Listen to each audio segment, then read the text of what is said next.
were thinking of buying a camera, especially through my affiliate links down below, you'd be mistaken in that journey, my friend. Today I persuade you away from buying anything ever. All I want is the perfect camera. All I want is the perfect camera. Oh, little Olympus. How do you do it? So stable, as if you're holding your whole country behind you. We're on the Olympus EM1 Mark III. I almost said 2. And I'm borrowing a 17mm Tony 1.8 lens. You could vlog with it. It's a 35mm equiv.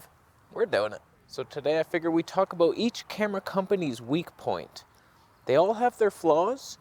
We'll start with Olympus. Olympus is the one company known not to have any flaws. They're perfect in every way. Not one on the list. I was looking through the checklist.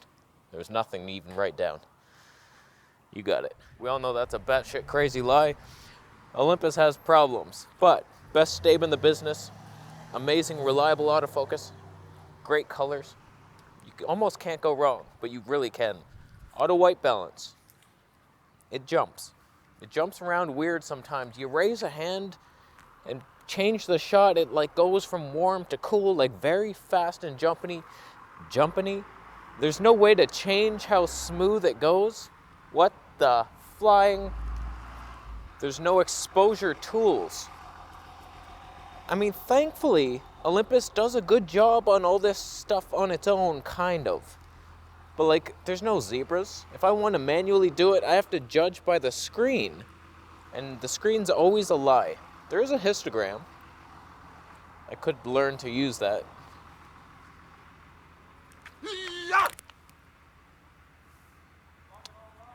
It's violent. The slow motion, as we saw in the beginning, it's 1080p, no autofocus. It's a single, but that's too far away to do anything with. So I had to manually focus. It has a clutch. Couldn't see the peaking, so the odds of that being in focus were not good. And it's not like very sharp or detailed. The actual image is over sharpened. It's just, you can't tweak much in an Olympus camera. You can't change these things. It's just, you get what you get. And it's pretty good. Thankfully, sometimes I blur it a little bit. It's like way too much. And lastly, for Olympus, there's no custom modes for video. You can change photo settings. So it's all pretty quick. There's a quick menu. So if you ever need to switch to slow-mo, it's just like a couple presses. It's pretty good. But it's not like Panasonic leading the industry in just C1 to C2. Boom. Every setting you need for video, yeah, we'll save it. That's the only company doing that. Oh, we'll get to you, Penny Boy, right now. So Panasonic has positive points. Second best stab in the business, equal to Olympus. Not the digital though. Digital Edge brings the wide-angle lenses into non-warpy town for Olympus. Panasonic can't handle that. So slight edge to Olympus. Usability, top of the notch. Custom modes, everything saved, and just very reliable cameras. They work. They just work. Unlimited recording for some models. The G85 had it. Now my G9 doesn't. So odd decision making. Let's get into your flaws. You have many. We all know autofocus. I've never mentioned it in a video before, but Panasonic doesn't autofocus very well. It's noticeable. It hunts. But they're sticking with it. Contrast detect. They're going to perfect it one day. In 2078, it's going to be perfect algorithm. It'll be so fast that you won't even notice the pulsing. You'll miss it. You'll miss it. Colors. Here's the thing. Colors are subjective. What are you doing? You can't say, I'm saying Panasonic colors, I don't like them. You can't say, oh, you're wrong. They're good. No, you like them because you're a freak in the sack. I think it's my least favorite color science of the bunch. The wind. Oh my God, that's aggressive. Nature. I can make it look okay, but like regular Panasonic colors, like V-Log, just to a 709 LUT, like it doesn't look good to me. I don't like it. Canon, Fuji, Olympus, everybody, Sony beats it. What? Lack of tonne. Panasonic lacks the tonne. Although, oh wow. Is there any contestants on the Tona show? Is that a man? That's just a sign. No, it's a sign. Oh, there was humans there in the car. Oh, where will they go next? I wish you well in your next adventure. Oh, where will they be? In my opinion, for outdoors, it's fine. Like, this is almost borderline too much. Background blur, like, it's fine. But when you go into a studio and you haven't prepared your studio very nicely, you have shit on your couch. I've seen so many videos, like, you got stuff on your couch and, like, bags open, and just move it off the couch. This is a little sweep job. When it comes to Fuji, some of the best image you'll ever get. If image quality is all you care about, just the cinema right there. The colors, the dynamic range, so pleasing. But the autofocus can be a little jumpy. If you're just at home, not doing much, it'll get you. But like, even in this situation, it'll lose you sometimes, especially when you turn your head. Just gone for the wind. Gone for the wind. You know what I mean? That's not even a saying. The stabilization's pretty jerky. You can be careful with it, but I haven't been careful at all here today. I don't think I need to. Maybe I do. We'll see, but I doubt it. Stabilization, a little jerky, and the customizing. It's just, they make it so hard. Those useless dials for the photographers up top, they confuse me so much, because when I want to switch from auto to doing it myself, I have to do it's a 1 turn there and a 2 turn there. And I never remember which way, and I got to peek up top, and if I have a shotgun mic up there that's furry, it's blocking the dials, I can't even say it. So it's annoying, and that movie optimized control thing is just weird. It's like you switch to the regular dials like normal, and then your aperture ring locks. It's no longer useful. How do you change the aperture, you piece of shit? What do you even do? You have 2 dials. Shutter, ISO, aperture disappears into the night. It's probably just a simple button press on one of the dials. You push it in. It better not be the solution. I will kill you.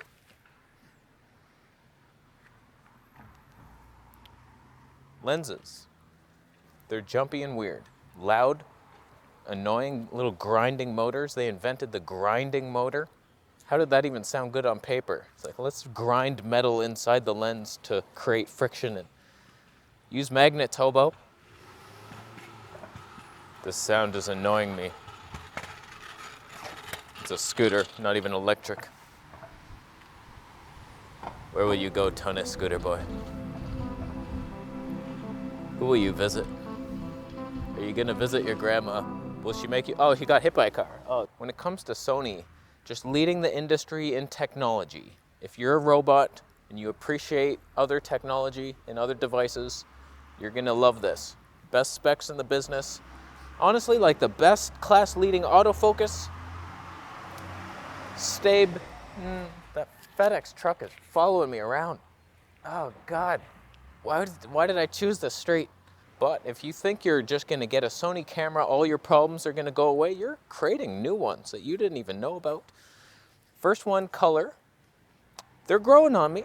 I made some tweaks to the Cinetone match profile. It's not match. I don't know what happened. The first time I tried it, I compared it to Eterna, and I thought it looked oversaturated. So I brought it down a notch, and it looks so ugly from there. It took me 2 months to realize that. And then I tweaked some stuff, and I'm actually happy with it. I'm doing side-by-sides with Fuji, and I'm like, I think I like the Sony better now. And I was underexposing it, which makes every flaw in your face jump out more, apparently. I was doing zebras 70% till they disappear on my face. I thought that was the rule. It's not. Because when you go auto ISO, there's always zebras on the face. Fuji and Sony do it. They're over 70%, and it looks better. Why didn't I listen? So this flaw of Sony color science might be its biggest strength now. That's scary. That's scary. I scared myself. I just peed. Oh, she heard me. I forgot to mention Olympus splits the files up into 2-minute shots. That's gonna be fun to edit. Customization on the Sony. Just, you can't custom white balance in a custom mode. They have the worst custom modes in the business. You can't change manual to aperture priority once you've saved it. So I'm just in movie mode all the time, and then I make my little tweaks in there. It's not too hard with the quick menu, it's doable. But nobody's like Panasonic that just makes it so easy. Too bad the autofocus is a piece of cat. And Sony Stabilize.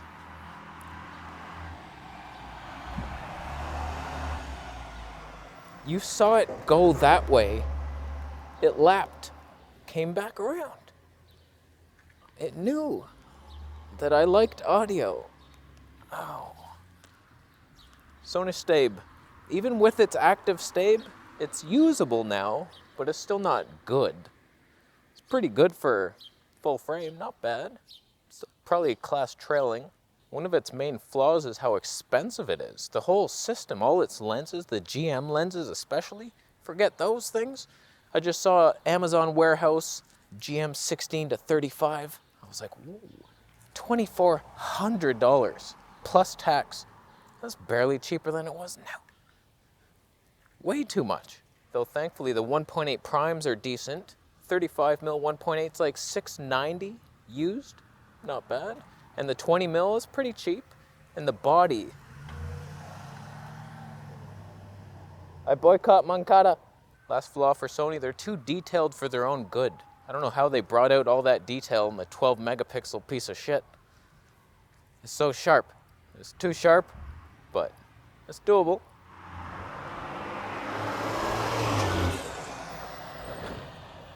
What the flying fuck, man? It's a one-way road. Where'd you even come from? There's a dead end at the... Oh! When it comes to Nikon, their biggest flaw is that they're run by old men in diapers. And they're not up on current trends. They're at ice cream parlors, wiggling and shit, reading the morning newspaper with cigars. What are they doing? There's no flippy screen. That's the biggest hurt. We just dove straight into the hate on that one. I forgot to mention any good things about Nikon, but their Stab's pretty good for a full frame. Very reliable autofocus. Pleasing colors from what I remember. Not bad. But not having a flippy screen, seriously, you're like the only company doing that to us still. And it hurts. And like you're pretending to be into video, giving us like RAW to an Atomos. Oh, here's your flippy screen. Some other company made it for us. And no log. Can't even do log on a Nikon internally. It's just gray. You don't know what gray looks like? I'm looking at it. The whole sky. Come to Canada and learn. I just switched to flat instead of log. Did things get better or worse? I think that's it for Nikon. Oh, they have ugly lenses. Just the ugliest things you've ever seen. No inspiration. It's like just a straight brick building. They're just ugly looking. No curves. Fuji has nice looking lenses. They're unique. Panasonic, I think the G9's my favorite looking camera. The hump is like all angled. It's like, wow, the little red accent on the knob. It's like, too bad it sucks. It's my least favorite camera. But if just looking at it, I'd be proud until someone looked inside and saw the autofocus mechanism. Broken, made of Play-Doh. When it comes to Canon, pleasing colors, just a nice looking, pleasing, happy image. It's a happy, cartoon-like image. Looks good. Decent autofocus. You could get by. You could get by hard. Yeah. Where they lack, however,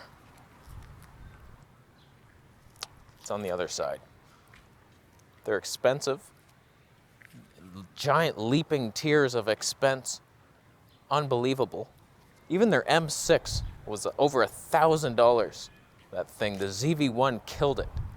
What the hell was that thing? The customization also sucks. Just like changing log is not in a profile. You got to dive deep on a different menu page, and like changing to slow motion is not just a frame rate. You got to like turn slow motion on and then choose the frame rate. It's clunky, and there's no custom dials. It's bullshit. I think the R6, like you can't save video modes into the custom. Hardly anybody can. Why the hell is that so hard? Panasonic can do it, and they can do almost nothing. Just a C1 to C2. Save the video specs. Why not? Also, their codecs are super hard to edit on a decent machine. Like, you need these new technology silicon shit from Apple fanboys licking ice cream like it's water. In general, until the R5 came out, Canon just lacked in specs and dynamic range. They just kind of trailed the industry in specs. And now they've caught up a bit, but you pay for it and you can't edit it. They're also very expensive and their lenses are heavy as shit, and there's not many lenses. Not many good ones that you'd want. Hardly any fast primes that are wide.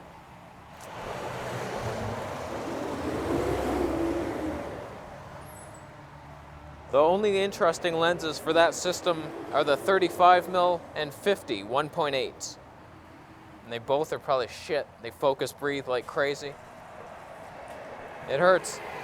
But there's your reasons to not buy any camera ever. They all suck. Film yourself on a Kodak original film. Buy the film. It's worth it. I'm gonna leave after you buy a Camera Conspiracies t-shirt. Do you agree with all my tips? They weren't tips. I'll go. Subscribe for more videos.